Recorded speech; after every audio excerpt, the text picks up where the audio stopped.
That's right, Petty Officer Gayton. Pledges of tens of thousands more additional troops from partner nations in Afghanistan certainly help our efforts there, but ultimately it will be up to the Afghan forces themselves to ensure peace and stability over the long haul.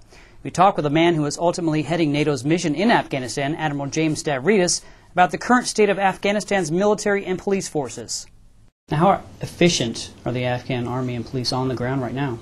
Well, let me give you two anecdotes that I think are very illustrative of where these Afghan security forces are headed. First, as you mentioned, I was in Kabul very recently. I was there on January 18th when 15 insurgents fanned out across the city and tried to create a series of attacks. They were armed with automatic weapons, with grenades, and many of them were wearing suicide belts. Inside of 6 hours, the Afghan security forces responded. The Afghan police, the Afghan army killed or captured every one of those insurgents with no coalition support. In the Mumbai terrorist attacks, a group of 9 terrorists basically paralyzed that city for 48 hours and killed 166 people. In Afghanistan, we see the Afghan security forces respond to 15 insurgents and take them all out. Very impressive.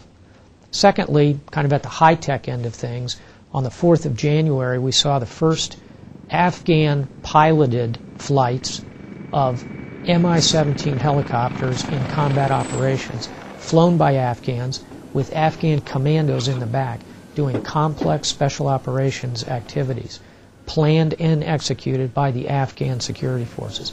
So if you look across that whole spectrum of activity from responding at a police type level against insurgents all the way up to complex special operations forces, we're seeing real capability come in.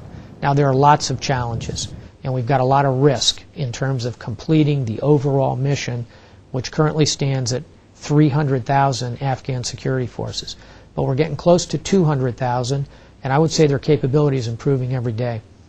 Last point I'd make on this, we're going to see an operation kick off very shortly in mid-February, which will be directed at Marja down in Helmand province, which has been held by the insurgents for a long time.